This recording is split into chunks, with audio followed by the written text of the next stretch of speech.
You're listening to Elevate Your Paycheck, the podcast that is dedicated to transforming your financial journey. I'm Carolyn, your host and money coach that will guide you out of that paycheck to paycheck cycle and onto a path towards financial independence. Are you ready? Let's do this. Hello and welcome back to the show. Can you guys believe that we are in the final days of 2023? Like, where did the time go? I hope you've had a wonderful holiday and some time off to spend with family and friends, and a little bit of a chance to reflect on how this year has panned out for you financially. One of the things that I've talked about probably in the past year on the show was the importance of planning and reflecting on the past in order to learn from it so that you don't make future mistakes. So the end of the year is the perfect time to do this type of reflection and planning.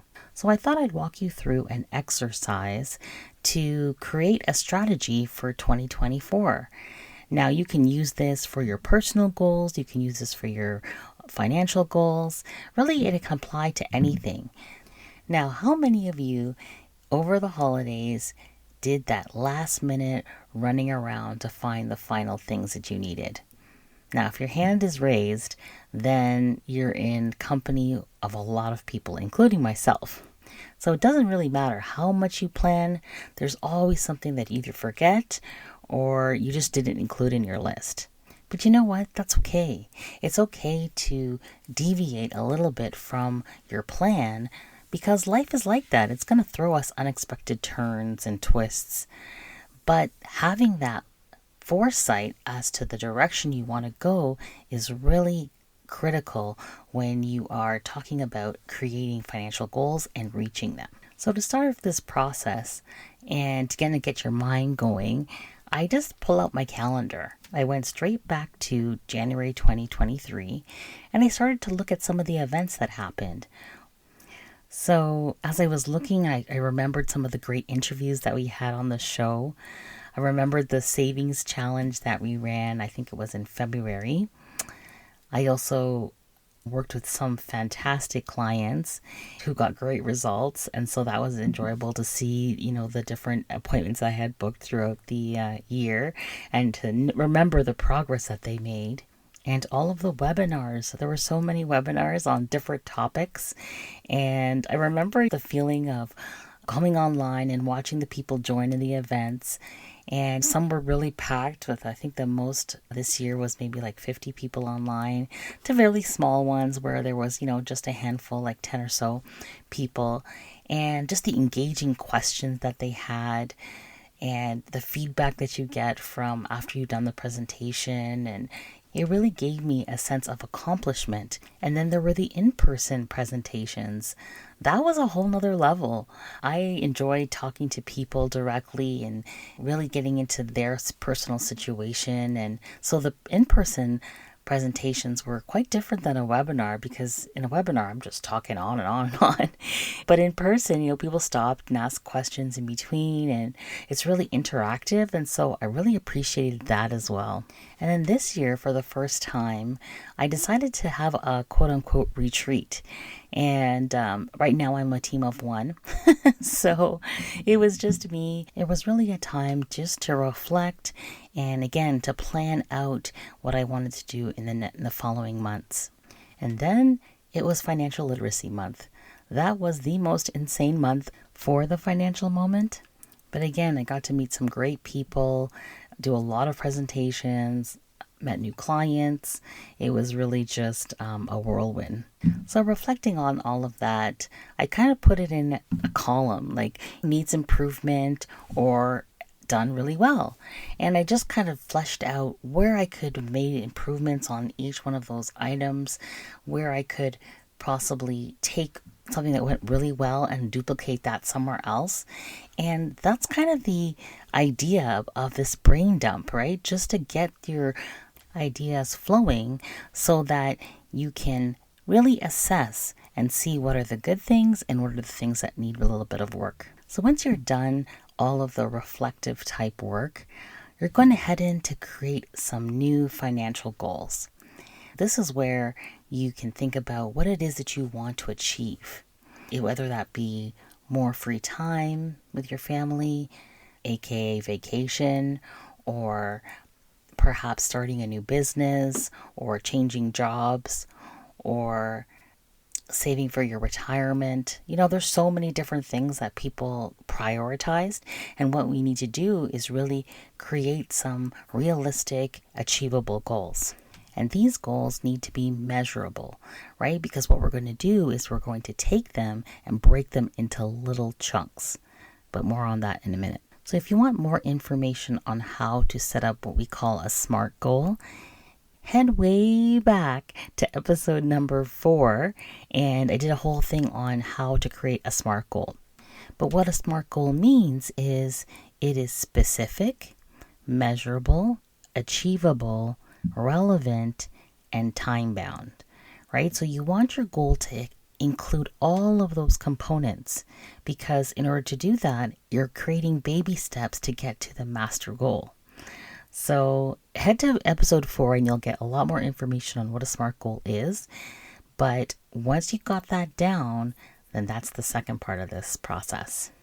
Okay, so for step number 3, we're going to integrate those financial goals with your life goals, right? So this is where I said this process works for personal as well as your financial goals. So what we want to do is ensure that what your aspirations are for your personal self are tying into your financial goals. Because let's face it, right? Most of things that we want in life revolve around money. Even if we want to get in shape, you may need a gym membership, you may need some fitness equipment. Everything we do kind of ties back to how much money that we really have, right? We want to provide a good life for our children. That means buying a house or, sending them to school. And so everything is kind of interrelated, and we want to make sure that your financial goals are aligned with your broader life goals. So after you've got your financial goals listed, go ahead and list your life goals, and let's see if they line up exactly. And if they don't, or you have something that's very unrealistic, like say, let's go on a vacation 4 times a year, but your budget really doesn't allow for that, then there's a mismatch there, right? So either you need to boost your income in order to attain that goal, or you need to make an adjustment to the goal itself. So this is where I mean by being aligned. And then this part is probably the most important. What you want to do is for each goal that you have that is aligned with your life goal, say why it is important to you. Why do you really want this more than anything? Because that is the driver that's going to force you to kind of stick to what's required when you really don't want to. So let's take the example of a fitness goal. So this is a personal goal, not a financial goal. And we say that we want to work out 5 days a week. And the purpose of that, the why behind it, is so that you can live a healthy lifestyle, so that you can spend more time with your kids, have more energy. Perhaps it even ties into eating healthy. So these are the whys behind why you want to be healthy or be fit. Because there are going to be some days that you're not going to want to work out, right? Can I get an amen? When it's pitch black outside and you have to get up and put on your coat and it's blizzarding out and you have to go to the gym, you're not going to want to go. And what I want you to reflect on is your why. Why are you doing this? Why do you want to get in shape? And the same applies to your money situation, right? There are going to be times when you just want to spend some money, right? You just want to go out there and shop and buy miscellaneous things, or scroll on Amazon and put it in your cart and check out and have it show up at your door the next day. And before you make that purchase, you got to think, what am I doing? Why am I saving? Why am I putting myself through this restrictive kind of behavior? And it's because you have a greater goal, right? You have a greater goal. You want to take that vacation. You want to change jobs. This is the things that we have to think about when we just want to go against the grain. All right, so we have done our reflection, we've created some goals, we made sure that it aligns to our life goals, and we've determined why it's important to us. So now here's the fun part. We need some visual gratification. For us as humans, we really get enjoyment out of seeing something complete, start to finish, right? And so if the goal is too far out there or it's too vague, then it becomes very difficult to kind of stick to the habits that are required. So the key to all of this is really not to map out 2024. I know that's strange because most people are saying set up your whole year and make sure you have it all planned out. And I'm saying, you know what, let's take it in smaller chunks and let's do it by quarter. So every 3 months we create these goals and we create some habits that are going to be associated with those goals. So again, in my fitness example, right, working out 5 days a week is going to get me closer to being fit. But, maybe I need to change it up. Maybe I need to do some cardio and some weight training and do some weightlifting or whatever it is, right? You need to do different things in order to get that fitness goal. And so you're going to build some habits around that. When it comes to your money situation, you have to look at your expenses and see, okay, where can I kind of cut? It may not be something you want to do right now, but it's something that's needed in order to get towards your goal, right? And so taking it at a 3-month increment is much easier to manage than thinking that, I have to cut this item for an entire year. So what you can do is, if you're doing this on paper, you can just cut the paper into 4 pieces, and you have January, February, March, April, May, June, July, August, September, October, November, December. And you're going to create your goals for this small 3-month period and chunk of time. A fun exercise that I've seen people do is actually to create bingo. So you can find on the internet, a bingo template. And what you do is for each item that you've completed within your 3-month period, you can check it off or exit off. And when you get bingo, which means you've checked off 5 or whatever across or diagonally, you then can reward yourself with a small reward. And again, it doesn't have to be monetary. It can be anything. We've gone through that before. But having a list of things that you enjoy can be your monetary reward for hitting all the markers. So that's kind of a fun way to get that visual gratification. And of course, another way is to just record it on a spreadsheet. So of course, that's what I did. I have a huge habit tracker, and I can just check off each day that I've completed the particular habit, and it actually tells me how much percentage I can get towards my goal. So I guess I'm just a numbers girl, but I find that fun as well. Okay, and so now here is a bonus tip. So you have personally created these lists, you have trackers, you have incentives, you have a visual kind of laid out plan, but you're doing it alone. And the bonus in this is if you can create an accountability partner to do these with, to support you in achieving those goals, it is going to be so much easier, right? So whether that be your spouse, whether that be your BFF, your parent, your child even, just someone that can hold you accountable for the things that you want to do.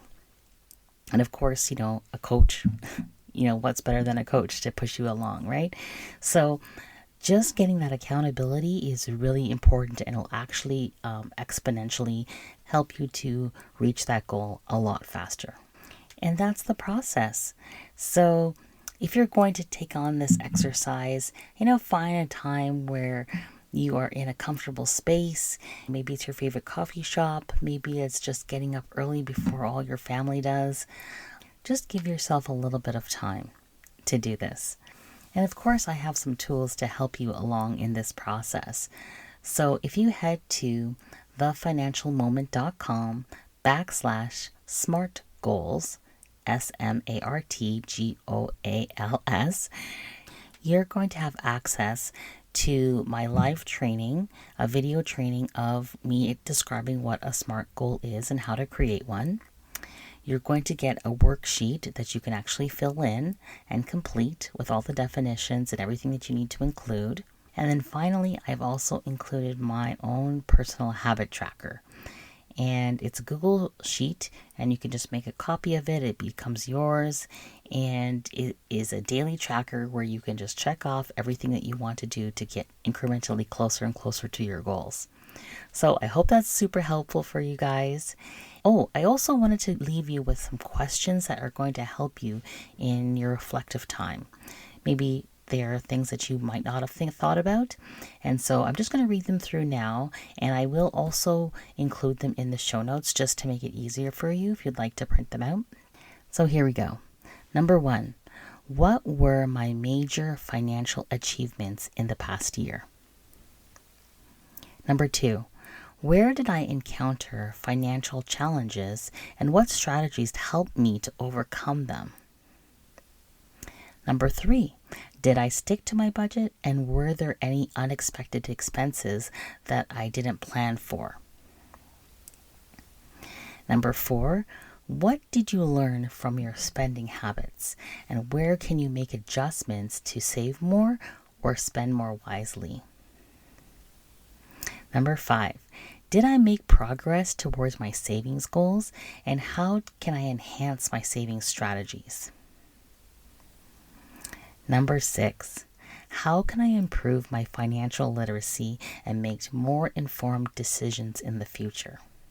And number 7, what are my long-term financial goals and how did my actions align with these goals over the past year? And then finally, number 8, did I prioritize building an emergency savings fund? And how can I strengthen that financial safety net? And there you have it. That is your complete plan on how to develop a strategy for 2024 that you're going to implement in 3-month increments. And remember to head to thefinancialmoment.com/smart goals, and you're going to get all the resources that I use personally to make this happen. So I hope you have a wonderful new year. Happy 2024, and we will see you on the other side. Take care. Thanks for listening to the Elevate Your Paycheck podcast. If you love this episode and need deeper support, head to thefinancialmoment.com/support to see how we can support you no matter where you are at today. We help our clients organize their finances, create savings, eliminate debt, and create a roadmap to their financial goals, which makes them more in control than they ever dreamed possible. So head to thefinancialmoment.com/support and make this the next step in your financial journey.